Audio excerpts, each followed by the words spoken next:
What's up, friends? Welcome back to the Shaw Local Bears Insider Podcast. I'm Shaw Local Bears beat reporter Sean Hammond. Joining me, as he does every Monday and Friday, is our very own Michael Dwojak. We're getting ready for a Bears versus Patriots matchup on Sunday at Soldier Field. The Bears are back at Soldier Field. Michael, we're going to watch a football game together for the first time in like a month. Yeah, it's crazy. I don't know, I didn't really pick up on this, when the schedule came out, but it's weird the way they've organized it. So it's like 3 weeks at home, 3 weeks on the road. Obviously, I know they counted that London game as a home game, so that you add on to that, and then another 3 weeks at home now, and then you go on the road again. So it's just kind of, I feel like you with the Bears recently, I feel like you haven't seen I feel like you've had these periods where it's like, all right, go on a 3-game road trip, and then you're going to be home for a while. I feel like there's not really much of like, hey, you're home 1 week, you're away the next week, and that kind of stuff. A couple of years ago, the schedule, I think it was 2 seasons ago, the schedule was flip-flopping the entire way, and that might have been the first time that had ever happened. And I don't know, I kind of like that. I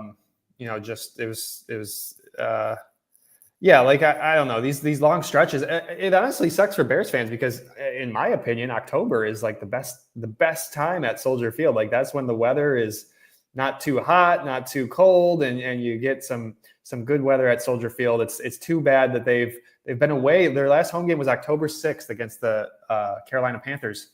Well, and think about like how different the vibes are, right? Like the last time the Bears were at Soldier Field compared to now. Like last time they were like, all right, we beat the Panthers, we're looking good, we're going to beat the Jaguars hopefully in London, and now it's like, oh boy, let's. The tune is definitely different now compared to the tune is definitely different. They had a passing attack back then. They had Jaquan Brisker back then. We can talk about that more when we touch on the injuries. But we're getting ready for Bears Patriots back at Soldier Field for the first time since October 6th. The big news this week was Khalil Herbert was traded at the trade deadline for a 7th-round pick to the Cincinnati Bengals, who played last night. It looked like he didn't do a whole lot in his first game, but also he has been with the Bengals for 2 days, so I don't think anybody is surprised by that. Michael, it's interesting because I feel like you and I started talking about this, or first mentioned this possibility in like July or August, that Khalil Herbert could be traded at some point this year. And that's exactly what happened. I mean, they weren't using him, and obviously they gave DeAndre Swift the big deal in the offseason. They're paying him to be their number one running back. But they just never found a way to use Khalil Herbert with Shane Waldron in this offense. No, and you kind of got inklings about that during the summer, right? When you're just kind of like, are you bringing DeAndre Swift? You drafted Roschon Johnson last year. You're not going to get rid of him. And obviously Herbert's heading into his final year of his rookie contract. So you're kind of like, well, there's not going to be a lot of room for all these guys. And obviously you saw at the beginning of the season, Shane Waldron said Herbert's your goal line running back, and then he never proceeded to use him since. So, something just never clicked there, whether it's the snaps, whether it's the room. Something didn't work out, but it seemed like Khalil Herbert was excited to go to the Bengals. And it's I guess, good that the Bears got a 7th-round pick. I heard, I don't know how loud of a group this was, that they were like, we should have gotten something more for Herbert. And now it's kind of like, really? They haven't played him all year. So I feel like you're lucky you kind of got him for a 7th-round pick. But kind of a move we predicted, and kind of the thing we expected them to do on Tuesday for a relatively quiet trade deadline for the Bears this year. I mean, you're talking about a player who you drafted with a 6th-round pick. Right. You used him for 3 years. I mean, they didn't use him this year, but you got 3 years of use out of him, and you're getting a 7th in return. I mean, I think that's a net positive from like a front office perspective. And look, if you're not going to use the guy, you might as well get something for him. I felt like they should do this. Also, I just feel like it's a waste of Khalil Herbert. Like he is a good running back. Right. He's not a perfect running back. He's got flaws in his game. The pass protection is an issue. He wasn't a huge contributor as a pass catcher, although he isn't terrible at it. But if you're not going to use him, I feel like send him somewhere where he can play. And I feel like that's a good fit for him. That's a team that obviously thinks it's in contention, although they have an uphill battle to get to the postseason as well. But I think that's a good fit, and it's good to see Khalil get another opportunity. And yeah, I think you got to just get whatever you can for him if you're not going to use him. Bears Patriots. I don't know how to describe the vibes going into this one, because the Bears are obviously coming off 2 really tough losses. They got punched in the mouth last week against Arizona. The Patriots are not a good football team, although they have turned to Drake Maye, who's been playing the last few weeks, and after sitting out for much of the start of the season. But nobody expects them to be a good team. And really, if you're the Bears, you feel like you have to win this game, just looking at the rest of the schedule. But at the same time, like, you don't want to put that pressure on it. I don't know. What are the vibes going into this one, Michael? Because I can't really get a good handle on where this Bears team is at. It's not good, right? Because basically, like, I feel like you enter this game on Sunday and you can tell me that the Bears won, I don't know, like 24-3, some ridiculous score. And I think the Bears fans would still be mad, right? Because you beat the Patriots. Obviously, they're going through a rebuild right now. There's not a bunch of talent as much as you would like. They're not competing for anything at this point. They're just, developing, trying to see what they have, and going to do what the Bears did a couple of seasons ago. So yeah, I think it's a kind of a lose-lose, where it's kind of like, you win by a lot and you're like, all right, you should be doing this. Like, great. Like, we saw this against the Jaguars. We saw this against the Panthers. And it didn't really mean much. And then if it's a close game, you are really in trouble. And if you lose, I think we could have a really interesting podcast on Monday. But, it's an interesting vibe where I feel like everyone's just kind of like, well, the last 2 weeks have been terrible. But I think this is a big opportunity for this team to show that, all right, last week was bad. The last 2 weeks have been terrible, but we figured things out. We put things together. But I'm just interested to see what the response has been, because just listening to the guys talk throughout the week, just listening to the guys talk the last 3 weeks, I feel like it just hasn't been, good. And I don't know how much players really owe it to us, when they're talking during press conferences in the media. What does it really matter as long as you're winning, right? Like, you always hear about, like, oh, they're winning the press conference. I don't really care about that, but I feel like every interview you hear, whether it's the DJ Moore interview being looked at like through a magnifying glass, or whether it's, Caleb or Shane Waldron or whatever, it just all doesn't sound great right now when you continuously hear about a million meetings, and you're not seeing that production out there. So, long way of answering your question is the vibes are not good, and I don't really know how much better they're going to be, even if they do win on Sunday. Yeah, I do get tired of the questions and the talking about the meetings. Like, look, these guys have meetings like every single day. They have meetings every Monday after every game. So I don't think it's all that newsworthy that okay, they had a captain's meeting. Well, maybe they have these meetings like every week. Right. And sure, like at certain points of the season, they might, like I feel like when the team leaders went to Shane Waldron and had some grievances, that's notable to me. I think having just a run-of-the-mill captain's meeting is not a story, in my opinion.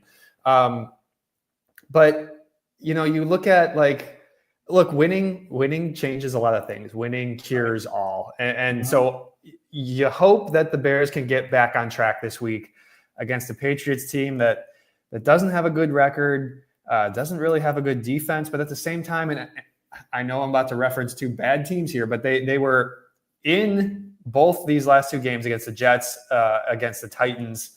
Drake Maye had, obviously that play at the end of what was that, end of regulation when he threw that touchdown. That was ridiculous. That was insane. That was super cool to see from a rookie quarterback.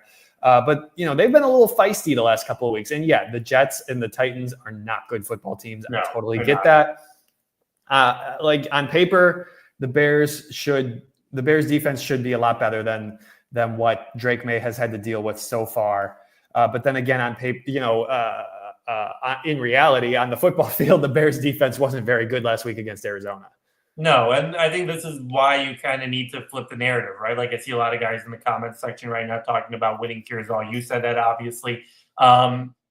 Listen, you just need to start with stacking wins at this point. And I know it's very coach cliche. You can focus on the game ahead of you and all that kind of stuff. And I do think that kind of comes into fruition where you need to put together a complete product on Sunday. The offense needs to be clicking. The offense needs to look good. The Patriots pass defense is brutal. Like, I'm looking at the tape the last couple of weeks, and both Tennessee and the Jets were able to take advantage of a pretty soft secondary. So I think Caleb Williams needs to show growth there. I think he needs to show growth with DJ Moore and, shut that narrative a little bit down. But listen, at this point, you just need to win the game on Sunday and then try to stack that up with Green Bay. And then obviously you got Minnesota after that. But the biggest way you kind of shift things around is you need to win pretty big on Sunday. And that defense needs to kind of show that it's going to be able to kind of stay with it now, considering that they've got a lot of injury concerns still.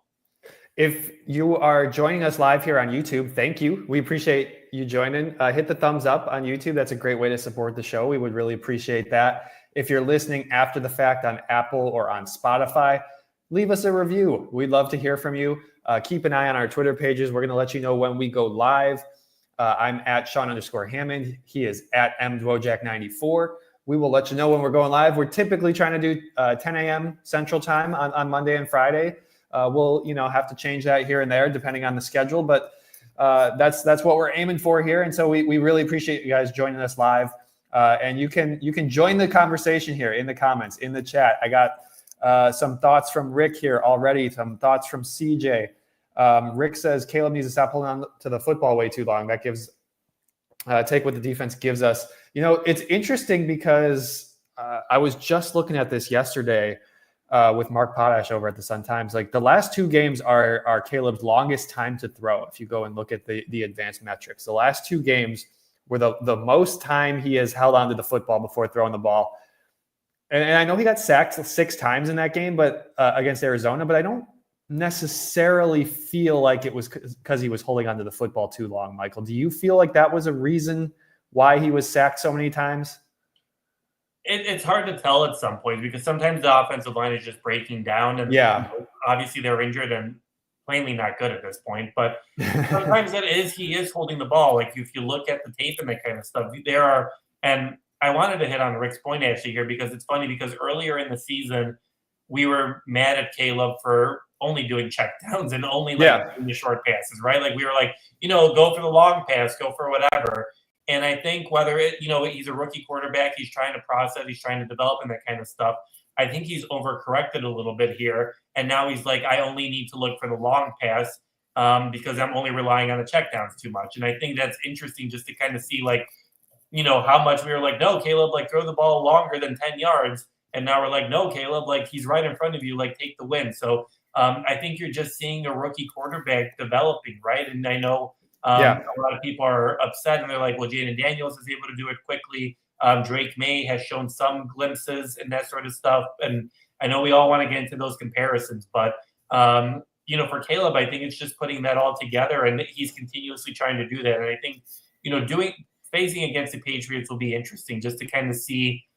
This feels like a game where you can kind of explore and maybe kind of put together what you kind of learned against the Commanders and against the Cardinals, right? And obviously the stuff you learned earlier in the season where you went through a spurt where you play the Texans and obviously they're a very good team. You learned through that. You kind of explored and did a little bit well during that 3-game winning streak. You had the bye, then you lose a couple times. So I'm curious to see how that growth progresses because we've seen the extremes on both sides where he's forcing too much and holding on to the ball a little bit in these last couple weeks. So I'm curious to see whether he shifts back to the middle against the lighter Patriots defense and kind of shows that growth. Yeah, I think ideally you'd have a happy medium, between the checkdowns and the deep tosses. You look at the advanced metrics, his air yards per attempt. The highest they have been this season was in that Commanders game. He was averaging 13.3 yards per attempt. That's beyond the line of scrimmage. Right. Arizona was up there too, 9.7. Those are two of his three highest games in that metric. And then, on the flip side, the Jaguars game, which he had a really good game, he was not throwing the ball as deep. He was only throwing 4.5 yards per attempt. The Texans game was also pretty low. The Panthers game, those are his lowest attempts so far this season. And look, there's not just one way to play quarterback. There's not just one way to win football games. There's no better example than Patrick Mahomes and that rookie season when he was throwing 50 touchdown passes to Tyreek Hill. He was chucking the ball all over the field. Obviously, that was a number of years ago now. Defenses have adjusted, and Patrick Mahomes is like the king of the check down right now. That's how the Chiefs are winning football games right now. So there's a million different ways to do it. I think ideally you want some sort of happy medium. Yeah, and you kind of see, if you watch the Ravens and Bengals game yesterday, Lamar Jackson, obviously, he's a very different type of quarterback than Caleb is. But still, you watch him like yesterday. Obviously, he's airing it out. He's throwing deep passes. Yeah. But there are a couple of times where he's felt pressure, and I feel like in the past he's been like, "Oh, I'll just run," but he checks it down and just gets it to the open guy and gives you like 5 yards on a completion there. And I think that's the biggest thing where, listen, not all this can happen in one season, right? Mm-hmm. Especially for him through 8 games. Like it took Lamar Jackson a couple of years. It took Patrick Mahomes a couple of years. So it's just a development. It's just growth. And I think the biggest thing is for us to see that he's continuously trying to grow. And that's obviously going to need to happen against the Patriots here on Sunday. Yeah, and just to be clear too, like time to throw, if that number is high, that's not necessarily a reflection of that's not a bad thing necessarily. That's a lot of times that just means you have a mobile quarterback. Jalen Hurts and Lamar Jackson are number one in that metric. They're tied. They're both tied. They have exactly 3.09 seconds so far this season. They lead the league in that area. Caleb is at 11th right now. Justin Fields is up there. He's 6th. I know he's not playing anymore, but right. He's a guy who holds onto the football a long time. I love the advanced metrics, but you have to understand what they mean and what they necessarily don't mean, and take them all with a grain of salt.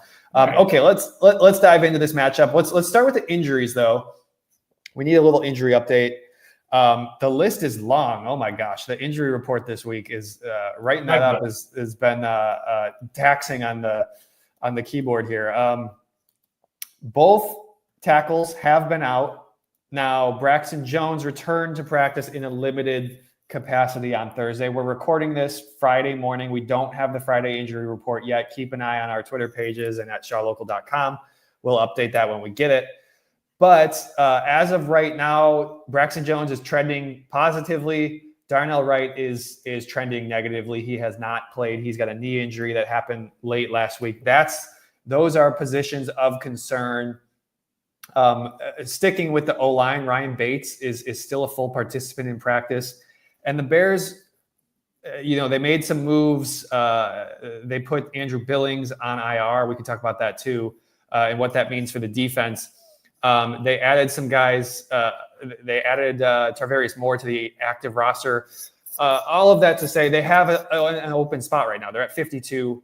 I imagine that means Ryan Bates is probably coming back this week. They're probably going to activate him off IR. So we can talk about what all that together means for the O-line. I'll just throw out a couple other names before we do. Kyler Gordon has been back. He's limited, but he's been back at practice. And then also on the defense, Montez Sweat was full yesterday on Thursday. I think that's probably a good news for those guys. Although I thought Kyler was going to play last week and he didn't. I also thought Montez was going to play last week and he didn't. Yeah, it'll be really interesting. And just focusing on the defense, I think Sweat coming back is going to be huge. That Billings injury is bad for this defense. I mean, it's just he has to be, and I feel like everyone says it at this point, so maybe he's not, but he has to be like the most valued player, I think, for a lot of Bears fans and that kind of stuff. And maybe he isn't, but he just means so much to that defense. Just his sheer presence, obviously, is huge. I think Bears fans who are really paying attention and like the folks who are in our comments right now, like they know that. But I think you're right. Like the average Bears fan probably doesn't realize all he does for that defense. No, and he obviously helps Montez Sweat create a lot of pressure on the outside because you got to put 2 bodies on him. And obviously the center can't do it all by himself when it comes to Billings. But losing him is going to be huge. I know that they said for an indefinite time period. I mean, he has a pec injury. It's November 8th. He just had surgery. And he's out for the season. He's probably done for the season. Yeah. So you lose that, and that gives an opportunity for Zach Pickens, who said that he actually had like a long time. I think it was a groin injury, right? And it'll be interesting to see how he kind of steps in there. But having Montez Sweat back in there is big. Gordon is big. And something that I feel like is really interesting to talk about is Jaquan Brisker. He's going to be out for a 5th week now. I didn't mention him. You're right. Out with a concussion. listen, obviously for the Bears, that's bad, but just for him, like that's very concerning. Obviously, just having the amount of concussions that he's had. I think he's had 3 diagnosed since he's been with the Bears. And that's just not good. You just kind of hope for the best for him at this point because, it's interesting when that injury happened, I think it was against the Rams, right? Where it was against the Panthers, actually. Yeah. The Panthers. Like no one checked on him. No one, like, he wasn't evaluated. He continued playing for the rest of the game. We talked to him after the game. He said, no, I'm fine, like maybe a little dizzy. And now for 5 weeks, he's gone. And I think you're just hoping for the best for him at this point. But that has to be a major point of emphasis. You lose a major player like that who is able to, create turnovers, have big plays. So missing him and then missing Billings, those are huge 2 pieces of your defense that are, likely gone for an indefinite time period at this point. Yeah, I threw in the chat here. I threw in our story on Zach Pickens from yesterday. We got to talk to him. And yeah, like he's the first guy that comes to mind as probably going to step in and try to fill that role. But you don't really replace Andrew Billings with one guy. It's going to be a group effort. Like there's nobody that has that same body type. Like he's so stout, but yet so strong. Asking Zach like what he likes about Billings' game and tries to wants to replicate. And the first thing he said was his strength. I mean, come on. He's like, I want to be as strong as that dude. And you can't just replace that. No. You're going to have Zach in there. This is going to be interesting because Zach's been hurt most of the year with that groin injury. He tried to play against Houston. I think he made it 7 snaps or 8. And retore that groin and wasn't able to play then for the next handful of games. He's been out since then. Just came back against Arizona. Chris Williams is also going to be in the mix. Byron Coward is also probably going to be active and be a body in there for you. I don't think you can replace Billings with one person though. It's gonna have to be a group effort. Travis Smith, the defensive line coach, said as much yesterday when I asked him about it. Like, yeah, you can't really replace him with one person. Obviously, I think Bears fans are most excited to see Zach Pickens because this is a guy who was a 3rd-round pick last year. Didn't get a ton of playing time. He played in most of the games, but wasn't seeing a ton of snaps. And the thing with him, when you talk to him and his coaches, Eric Washington kind of alluded to it yesterday at the podium. It's all about just identifying the run versus the pass. And you have to do that obviously in a split second. And that's maybe one of those things that Zach has struggled with early on in his career. Yeah. And it'll be interesting to see how much he shows off some of that growth. Obviously Dexter has looked great next to him, obviously a fellow 2nd-year player.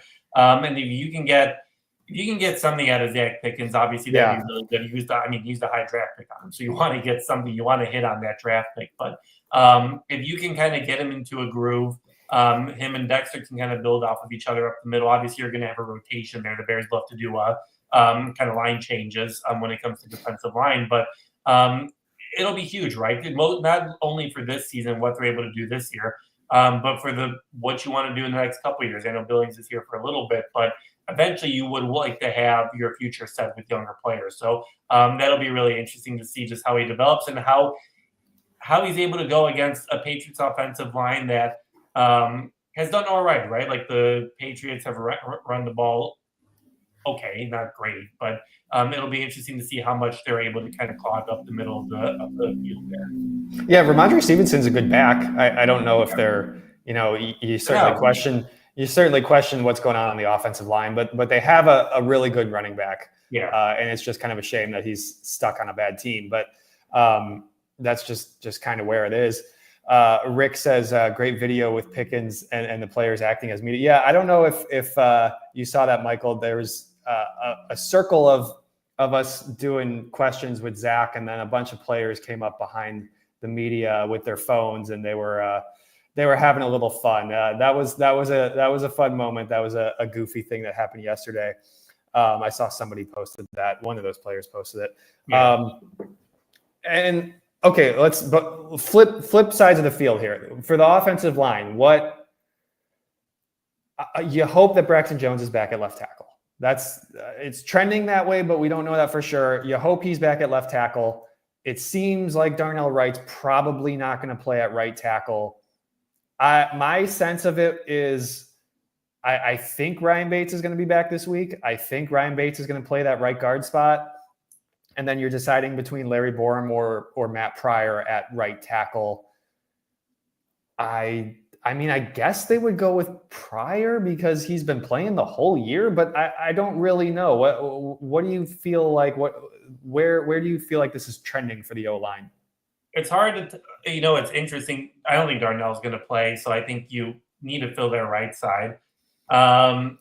You hope, for how much, tough love we've given Braxton Jones throughout the year, just what he's been able to do sometimes and not been able to do. I think that you need him in there just because he has that experience at this point and he's been your starter. You need some sort of, I feel like the biggest thing for Eberflus has been throughout the year is just like, we're not going to move guys to move guys. Like, we want as much consistency as we can get. So I think if Jones is healthy, he's going to stay there. I think Jenkins is going to stay where he stays. Shelton will stay where he stays. So I think at that point, you probably put Ryan Bates right at right tackle. I think that would make sense. And, it's just kind of hard to tell based on, I feel like we do this every week and then the injury report comes out and then it's like, well, actually these guys are in and these guys are out. So it's hard to tell. It's possible Bates they don't have to activate Bates yet. So maybe they wait another week on that. And you keep Matt Pryor at right guard and you just throw Larry Borum over at right tackle. Yeah. So maybe you do that, right? So it's just, I think the biggest thing for them is keep as many as the guys you can in the same spots that they've been at. I know a lot of people are like, well, that hasn't worked. So why would you do that? But there is something to consistency and just having guys play a position that they've been doing for much of the season when they have been playing. So I think I would keep everyone on the same page and just probably put Borum on the right tackle spot. Maybe if Bates comes in, maybe put him in there if you're confident enough in him. But I would try to keep that as consistent as possible at this point. Yeah, the consistency is always a good thing for that O-line. The fewer guys you have changing positions, the better. Okay, let's dive into some of our pregame segments here. We got Bears Patriots coming up noon on Sunday. Michael, what is your game within the game? What is the position matchup or one-on-one matchup that you're watching this week? I'm looking forward to seeing how – I'm trying to decide which position group I want to go with. I think I'll go with the secondary against Drake Maye. I want to see how many times this secondary can force Drake Maye into making mistakes, where obviously he's a rookie quarterback. He's played a handful of games at this point. If you look at the tape, he can make good throws, and he obviously did that in North Carolina.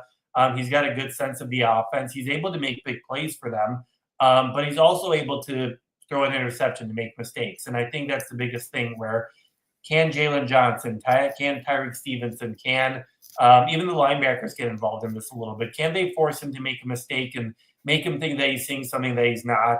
Because I think that's going to be a big point of this game. This defense is injured, obviously. We've talked about it. I don't think you're going to be, even with Montez Sweat back in there, I don't know if you're going to be able to get as much of a pressure as you've been able to kind of build early in the season. So can the secondary bait the quarterback into making some mistakes and kind of make them do that? Because you've seen, I don't think they didn't have an interception against the Commanders. I don't think they had one last week either. Or if they did, it was like a garbage time. All they had was the forced fumble from Reddy Stewart. Right. So, you got to start creating turnovers again, and that's what the secondary likes to do. So I think that'll be really huge. Just forcing the rookie quarterback to make some mistakes and letting your offense kind of stay on the field for, more time.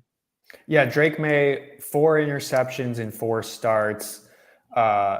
He's been sacked 13 times in four starts, 5 total appearances. Let me see here. He's fumbled 3 times. He's a rookie quarterback. You can force him into mistakes. You can do that with all rookie quarterbacks. We saw that from Caleb earlier this season. Sure. I think for me, I like that matchup. I'm sticking on the same side of the ball. I'm saying that Bears defensive line, especially without Andrew Billings, like they're going to have to make some adjustments. Hopefully Montez Sweat is back and playing, coming off that shin injury. And hopefully that pass rush can make life hard on Drake Maye. And the thing about Drake Maye is that, like, you look at him and you don't think of him necessarily as a mobile quarterback because he's like this 6'4", 225-pound dude. He doesn't look mobile per se, but you watch him play in the pocket. He has such a good feel for where the pressure's coming from. He's really, really good at just escaping pressure, and he's physical enough that he can pick up some yards, and so that's going to really be a key. Look, just last week, what did he rush for in that game? He had a really good rush, 95 yards on 8 carries last week. And he picked up a bunch of first downs too. In the overtime loss against Tennessee, that is an underrated part of his game, and you're going to have to, if you're the Bears defense, you're going to have to really, really work to limit that. Because look, he's a rookie quarterback. He's probably only looking at his first or second read, and then he's gonna look to pick up some yards with his feet. I think the Bears defensive line is going to be the key to forcing him into mistakes and really to whether that's throwing the ball, whether that's getting to him and bringing him down. I think that's going to be the key. Yeah, I would agree with that. And you got to limit the run. I think you were able to do, you were 50-50, I would say, against Jaden Daniels and limiting him with what he was able to do. Obviously with Billings for that game. Against the Cardinals, I don't think Kyler Murray really burned you as a runner. No. I think the other running backs burned you, so he didn't really need to do much on that front. But I think they've done a pretty fair job of containing mobile quarterbacks for much of the season. So it'll be interesting to see how much that kind of changes without Billings, though. Sports Chicago Style says Flus has to outcoach Mayo. You know what? Every week we do this game within the game, and I don't know if either of us has picked the coaching matchup yet. That's a good point. That's an interesting point. This is an interesting coaching matchup. Two guys who are certainly different vibes at this point. Obviously, it's a new staff for the Patriots. They're working. They're trying to build this thing up. But Flus has to be on his game. This defense has to really be rolling this week. Okay, let's dive into our MVB, our most valuable Bear. Just a standings update. Last week, I picked first. I picked Caleb Williams. That was a massive mistake.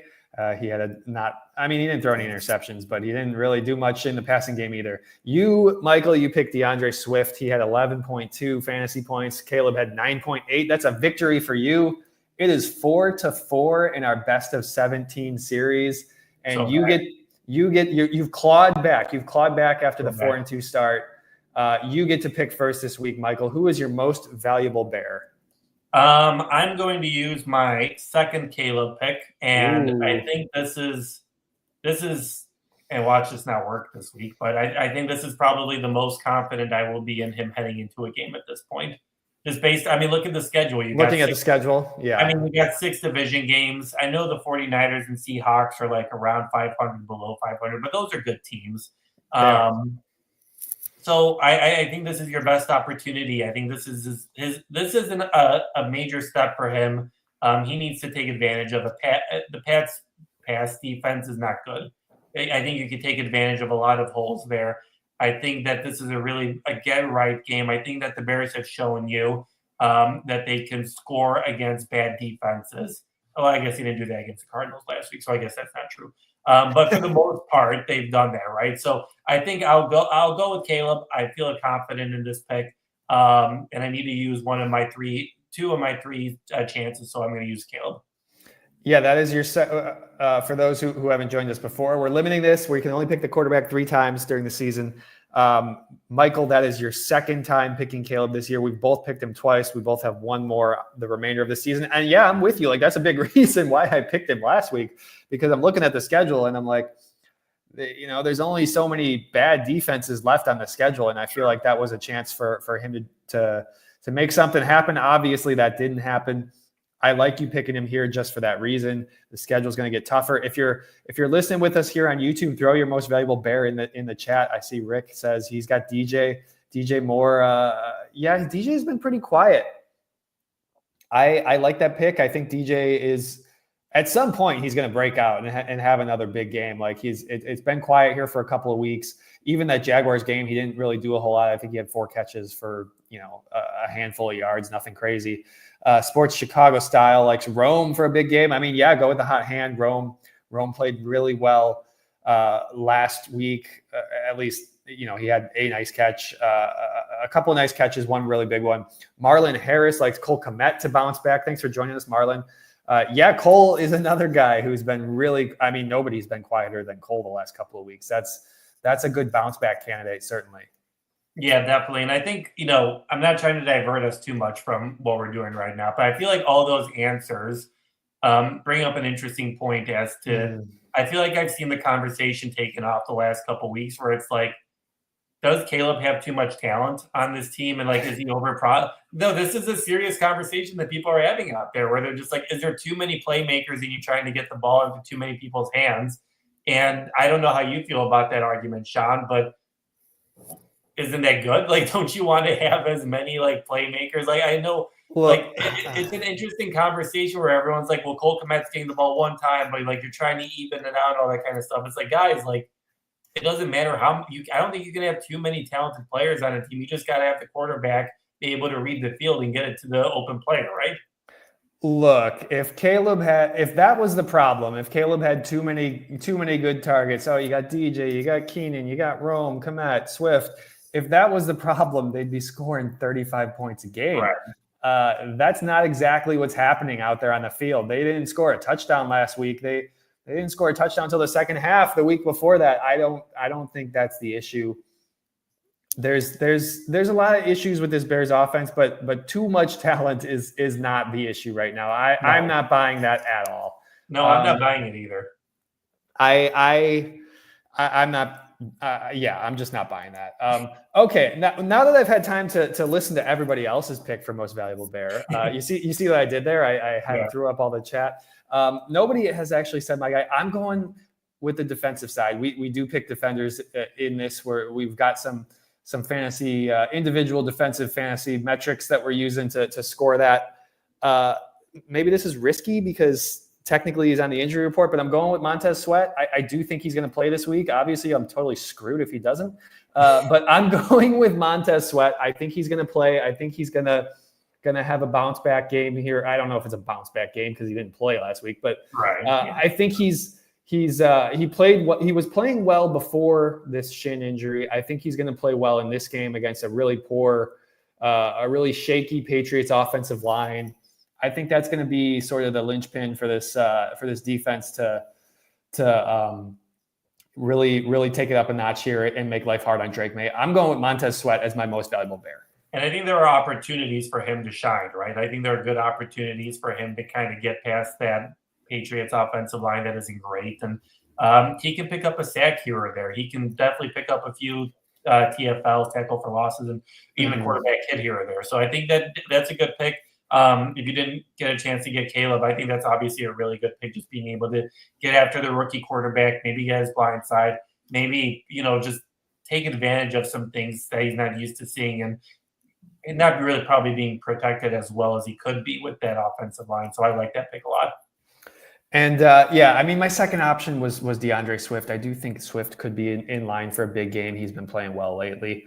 Okay, surprise prediction. What's something in this game that maybe we're not talking about, maybe we're not expecting, but you think could potentially happen here on Sunday? I don't know how much of a surprise it is. Maybe it is just based on the way the offense has been going. But I'm going to go with Caleb Williams throws four touchdowns. Four touchdowns. I think that he surprises everyone. I think I think this ends up being kind of like a Jaguars game for the offense, where I think they build up some momentum here. I think everyone is pretty upset, right? Like the offense has not been good for the last couple of weeks. I think DJ Moore is tired of listening about this. Him walking off the sidelines. I think he's tired of listening about him having a bad relationship with Caleb. I think they're all tired of it. I think Cole Kmet's tired of constantly being asking, hey, why don't you have any targets? And I think that Caleb is going to take advantage of what the Patriots defense is giving him. So I think that leads to 4 touchdowns. I think that kind of leads to maybe Shane Waldron trying to show, hey, this offense works. Like this quarterback works. I'm not as bad as everyone is making me out to be. So this feels like a prove-it game. So I think that's why Caleb's going to throw 4 touchdowns. My surprise prediction a week ago was 3 touchdowns from Caleb, and that backfired on me. So I'm hoping that it doesn't backfire on you this time, Michael. Thanks. I'm hoping. Realistically, though, they should be able to move the ball against this team. If they don't, it's back-to-back weeks against really bad pass defenses and they can't get the ball moving, like that's going to be a major issue. I kind of had two here. I just want to mention them both because I do think that this is they both could happen. They're not like huge surprises. The first one, piggybacking off what you said, I got a Cole Kmet touchdown at some point in this game. I think he's going to get back on track. Yeah. I don't necessarily think they're going to like throw him the football on the first play. Like we've talked about that happening in the past. But I think he gets a touchdown. I think he finds the end zone. I think Cole Kmet gets back on track a little bit here. I like a Gervon Dexter sack. I feel like Gervon has had a couple of quiet games. He's going to be in there a lot now. I mean, he's not going to play 100% of the snaps, but he's going to be in there a lot. I like Gervon Dexter to get back in the sack column. Yeah, I like those picks. I think that's good. I think he's going to be a major presence, especially if the Patriots double team Sweat. And I think that he can have a really big game up the middle, especially. I feel like he hasn't been bad by any means the last couple of weeks. I just think I don't think we've talked about him as much. So I think that he can have a nice breakout game here. Sports Chicago Style says Tyler Scott's going to get a rep or two. That would be a surprise to us all if he finally does play again. Don't know where he's been. Well, I do know where he's been. The coaches have not. I don't know why the coaches haven't played him. Is that, I guess, what I should say? Marlon says Chris Williams gets 2 sacks. Yeah, that's a good one. I like that. Another guy who's going to get a big opportunity with Billings out. Rick likes a pick 6 for the defense. That would be fun. That would get Soldier Field really going. And another one from Sports Chicago Style, play action on first down. Yeah, surprise. I like that too. Maybe Shane Waldron will mix it up and go with a little play action there. Okay, lastly, our pick for the game, Bears Patriots at Soldier Field. Michael, who you got winning this game? What's your score? The Bears win this game, but I think the last time I looked, I think the spread was like 6.5 for the Bears at home.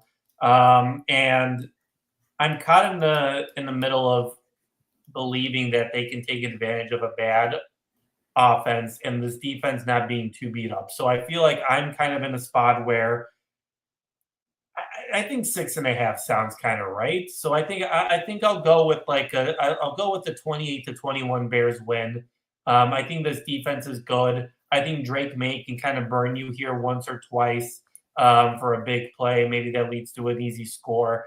But I do think that the Bears kind of get back into this, and I think offensively they get clicking, and the defense makes enough stops here. I think it's around the 6.5 difference between these two teams.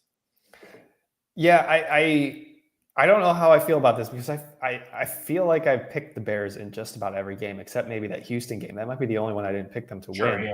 Yeah. And I do think that's going to change a lot here in the second half of the season.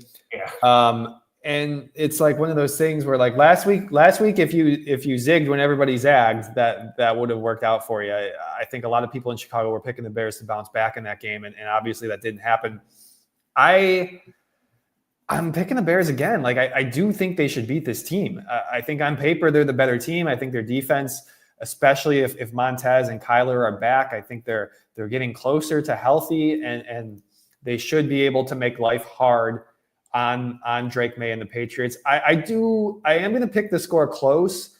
I'm going Bears 23, Patriots 17 within a one possession game. Just because I don't know. I mean, I'm still like nervous about where this thing is trending, and what we saw last week was not super inspiring. So I feel like I have a hard time picking them to win after what we witnessed last Sunday. But I do think that they should beat this team. I'm taking them to win 23-17. That's my score. I think that's fair, and I think looking at the big picture and that kind of stuff, where how much are must-win games and that kind of stuff. If this team has any hope of making the playoffs, they have to win this game. Like there's no absolutely. If you lose this game on Sunday, the podcast that we're going to have on Monday is not going to be pretty. It might. I don't. I'm not going to get into head coaching firings and that kind of stuff, but there's going to be a lot of calls for that if they lose to the Patriots on Sunday. So I think this is a big game on so many levels. I think this is a game where, if the Bears are truly going to contend, if Matt Eberflus has this group all together, they need to put together a strong performance. And if you squeak by, if you lose like CJ saying that they're going to lose 17-14, or if you squeak by a 1-point win, I think the narrative that we're going to have into the second half of the season is going to be pretty bad. And I think a lot of people are going to be playing for their jobs at this point. CJ's got 17-14 Patriots. Rick thinks the Bears are going to roll 38-13. Yeah, like this game could be the difference between 9-8 and 8-9. Look, you're going to be lucky if you go 500 down these last 8 games against the 6 division opponents, the 49ers and the Seahawks. I think you'd be happy with 4-4 in that stretch, and winning or losing this game would be if that were to happen, that would be the difference between 9-8, 8-9. That's right on the bubble of the playoffs. Obviously, you'd feel a lot better with 10 wins, but you got to win this game if you want any chance of the playoffs. Marlon, thanks for joining us. Marlon says 24-10. He's got the Bears winning.